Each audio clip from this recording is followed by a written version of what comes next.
नमस्कार श्रोता बंधु। आजिकार क्षुद्र गल्पर ना हूँ हतभागिनी। नीलिमा चिकित्सालय ठारू अति अल्प दूरतार रही प्रसूति विभागर झरका बाट दे भीतर को बारंबार अनाउଥାଏ।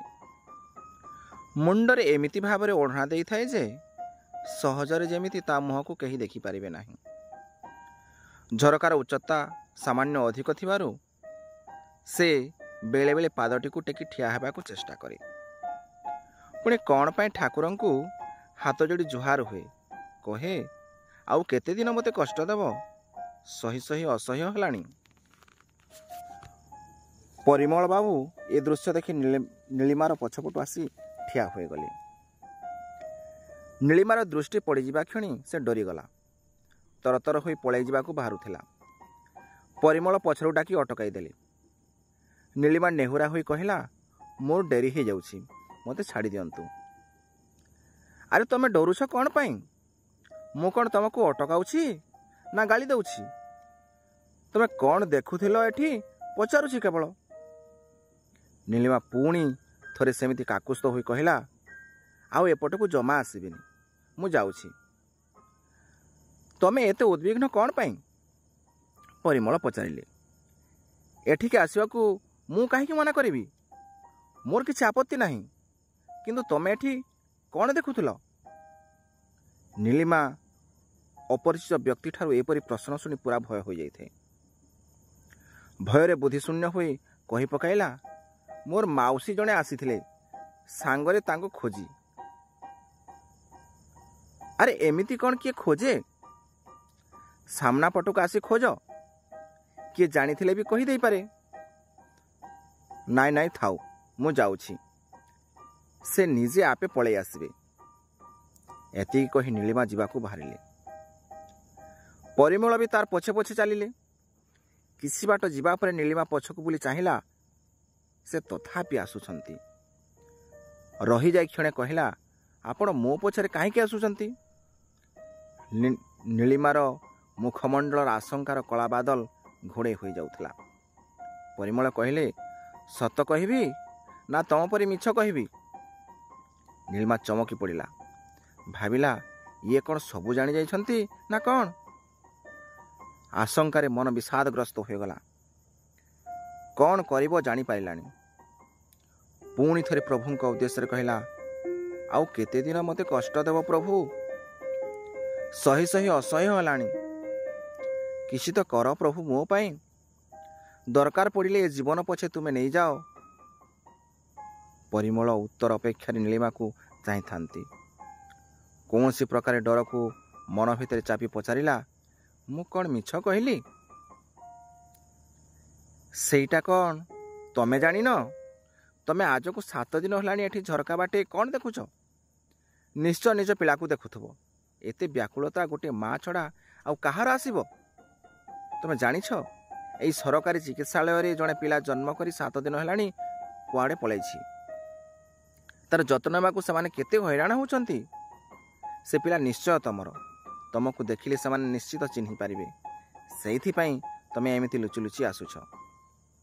नीलिमा हाथ जोड़ी चुप रहिबा पई कहला, आपण मो सह आसंतु, मु बाटरे सबु कहबी। परिमल नीलिमा सह मिसी चलिबाकू लागिले। नीलिमा कहला, मो मामू पुआ भाईर लिबिया रे चाकरी होई थाए। आमे समस्ते तांको घर को जाइथिलु। थरे मते एकांतरे पाई छात उपरे से मो सह दुष्कर्म कला। कहला, चिंता करना, मु लिबिया रु फेरिले तोते नहीं जीवी। मु सब प्रकार चिंतारे घारी होई काहाकू किछि कहि पाली नाही। पेटरे छुआ रहिबार जना पड़िबा मात्रे घरे भालेणी पड़िला। समस्ते मते भर्सना करबाकू लागिले। मामू पुओ भाई ए काम करिछि कहबा परे मध्य केही से कथा को विश्वास कले नाही, किंबा विश्वास करुथिले भी बड़ घर बोली हठात किछि न बुझी कहबार साहस पाइले नाही। पूरा परिवार बदनाम हो जिबा भୟରେ समस्ते चिंतारे थांती। किछि दिन परे मो बापा दिने साहस संचय करी मामू को जाई कहले, मु पुलिस केस कर देबी। डीएनए टेस्ट रो सब तो जना पड़ी जिवो। जदि मु बदनाम हेबी तमे काहे शांति रहिबो? बहुत पाटितुंड चलला परे सेमाने कहिले, ठीक अछि ପିଲାକୁ କୌଣସି ଗୁପ୍ତ ଜାଗାରେ ଜନ୍ମ କରାଇ ଛାଡ଼ି ଦିଅ, ଯେମିତି କେହି ଜାଣିପାରିବେ ନାହିଁ। କାହା ପରିବାରରେ ବି ଆଞ୍ଚ ଆସିବ ନାହିଁ। ତାପରେ ସେମାନେ ମୋତେ ବୋହୂ କରି ନେଇଯିବେ। ପୁଅ ବୋହୂ ଲିବିଆରେ ରହିଲେ ସମସ୍ତେ ସବୁକିଛି ଭୁଲିଯିବେ। ବାପା ମା କିଛିଟା ଆଶ୍ୱସ୍ତ ହେଲେ। ମୁଁ ବି ଭବିଷ୍ୟତକୁ ଚିନ୍ତା କରି ବର୍ତ୍ତମାନର କଷ୍ଟକୁ ଭୁଲିଯିବି ବୋଲି ସ୍ଥିର କଲି। ସେଥିପାଇଁ ବାପାଙ୍କୁ ଜଣେ ବନ୍ଧୁଙ୍କ ପରାମର୍ଶରେ ଏଠିକି ଆସି ଡେଲିଭରି କଲି ଓ ଯୋଜନା ଅନୁସାରେ ଚିକିତ୍ସାଳୟରୁ ଲୁଚି ପଳାଇଲି। ମାଆର ସ୍ୱାର୍ଥ ପାଇଁ ପୁଅର ସ୍ୱାର୍ଥ ବଳି ଦେବାକୁ ମୋର ଜମା ଇଚ୍ଛା ନଥାଏ। କିନ୍ତୁ ପୁଅକୁ ଆଣିଲେ ତାକୁ କୁଆଡ଼େ ନେବି? କିଏ ମୋତେ ରଖିବ? ଭୋକ କଷ୍ଟରେ ମୁଁ କିଛି ଦିନ ବଞ୍ଚି ଯାଇପାରେ। ପିଲାଟା ତ ଛଟପଟ ହୋଇ ମରିଯିବ। ଜାଣି ଜାଣି ମାରିବା ଅପେକ୍ଷା ନିୟତି ହାତରେ ଛାଡ଼ିଦେବାକୁ ମନସ୍ଥ କଲି। ତଥାପି ମନଟା ବୁଝୁନଥାଏ ବୋଲି ଆଉ କିଛି ଦିନ ରହିବା ପାଇଁ ମଧ୍ୟ ଚିନ୍ତା କଲି। ସେଥିପାଇଁ ସବୁଦିନ ଆସି ଟିକେ ଦେଖି ଯାଉଛି। ପୁଅ ଚିକିତ୍ସାଳୟର କର୍ମଚାରୀଙ୍କ ତତ୍ତ୍ୱାବଧାନରେ ଅଛି। ମୁଁ ଜାଣି ପ୍ରତିଦିନ ଖୁସିରେ ଫେରି ଯାଉଛି। ମୁଁ ଯଦି ଏ ଜାଗା ଛାଡ଼ି ପଳାଇ ଥାନ୍ତି, ମୋତେ ଆଉ କେହି ଜାଣିପାରିନଥାନ୍ତେ। ମୋର ଦୁର୍ଭାଗ୍ୟ, ମୋର ମାତୃତ୍ୱ ମୋତେ ଟାଣି ଆଣି ରଖିଲା। ଆଉ ଆପଣଙ୍କ ହାତରେ ଧରା ପଡ଼ିଲି। ଆପଣ ଯଦି କିଛି ବିଭ୍ରାଟ କରିବେ, ମୋର ସବୁ ଅଡ଼ୁଆ ହୋଇଯିବ। ପରିମଳ ନିଜ ଗାମ୍ଭୀର୍ଯ୍ୟରେ ସାମାନ୍ୟ ହସ ଖେଳାଇ କହିଲେ, ମୁଁ କାହିଁକି ଅଡ଼ୁଆ କରିବି? ପିଲା ବି ତୁମର, ଭାଗ୍ୟ ବି ତୁମର। ତୁମ ହିଁ ସବୁ ଭୋଗ କରିବ। କ୍ଷଣିକ ଉତ୍ତେଜନାରେ ଯେଉଁ ଭୁଲ କରି ସାରିଛ, ସେଥିରେ ତ ବହୁତ ଦଣ୍ଡ ଭୋଗି ସାରିଲଣି। ତୁମେ ଯଦି ଭାବୁଛ ତୁମେ ଯାହା କରୁଛ ଠିକ୍ କରୁଛ, ମୁଁ କେବେ ସେଥିରେ ବାଧା ଦେବିନି। କିନ୍ତୁ ମୁଁ ତୁମକୁ କିଛି କଥା ପଚାରିବାକୁ ଚାହୁଁଛି। କ'ଣ? ମୋତେ କହିଲ, ତୁମର ସେ ଲିବିଆ ଭାଇ ତୁମ ସହିତ ଫୋନ୍ରେ କଥା ହେଲାଣି? ନା। ଭଲ ମନ୍ଦ କିଛି ପଚାରୁଛି? ନା। ତାପରେ ବି ତୁମେ ଆଶା କରୁଛ ଯେ ସେ ଆସି ତୁମକୁ ନେଇଯିବ? ଏତେ ବଡ଼ ମିଛ ସ୍ୱପ୍ନରେ କେମିତି ଭାସି ପାରୁଛ? ଯେ ନିଜର ପୁତ୍ର ଦେଇଛି, ସେ ପୁତ୍ରକୁ ପରିତ୍ୟାଗ କରିବା ପାଇଁ କହୁଛି, ତାର ପିତୃତ୍ୱକୁ ତୁମେ କେମିତି ଗ୍ରହଣ କରିପାରୁଛ? ଯଦି ଲିବିଆ ଚାଲିଗଲେ ସମସ୍ତେ ତୁମକୁ ଭୁଲିଯିବେ, ତାହେଲେ ଜନ୍ମିତ ପିଲାକୁ କ'ଣ ଭୁଲି ପାରିବେ ନାହିଁ? ଏଥିରୁ କ'ଣ ତୁମେ ବ୍ୟକ୍ତିର ନିଷ୍ଠାକୁ ବୁଝିପାରୁନ? ତୁମେ ଚିନ୍ତା କର, ଯଦି ଏହି ବୁଦ୍ଧିରେ ତୁମେ ତୁମ ପୁଅକୁ ହରାଅ ଓ ବିବାହିତ ଜୀବନକୁ ବି ହରାଅ, ତାହେଲେ ତ ତୁମେ କେଉଁ କୂଳକୁ ହେବନି। ଆତ୍ମହତ୍ୟା କରି ମରିଯିବି, ବଞ୍ଚିବା ଆଉ ଲାଭ କ'ଣ? ନୀଳିମା ଆଖିରୁ ଲୁହ ଝରାଇ କହିଲା, ତୁମେ ଭୁଲ ପରେ ଭୁଲ କରିବାକୁ ମାଡ଼ି ଚାଲିଛ। ଆତ୍ମହତ୍ୟା କରି କାହାର ଉପକାର କରିବ? ନା ନିଜର, ନା ଆଉ କାହାର। ସାରା ସମାଜ ତୁମକୁ ଘୃଣା ଆଖିରେ ଦେଖିବ। ତୁମ ଆତ୍ମା ଯେଉଁଠି ଥିଲେ ବି ଶାନ୍ତି ପାଇପାରିବନି। ତୁମକୁ ସହଜ ଭାବରେ ନେଲେ ଜୀବନ ସହଜ ଲାଗିବ। ଜୀବନରେ ଲୋଭ, ସ୍ୱାର୍ଥପରତା ଓ ହିଂସା ଦ୍ୱେଷ ଆଦି ମିଶାଇ ଦେଲେ ପୁଣି ସେ ଜଟିଳ ହୋଇଯିବ। ତୁମେ ନିଜର ସ୍ୱାର୍ଥରୁ ବାହାରି ଆସ, ଦେଖିବ ସବୁକିଛି ଜଳଜଳ ହୋଇ ଦିଶିବ।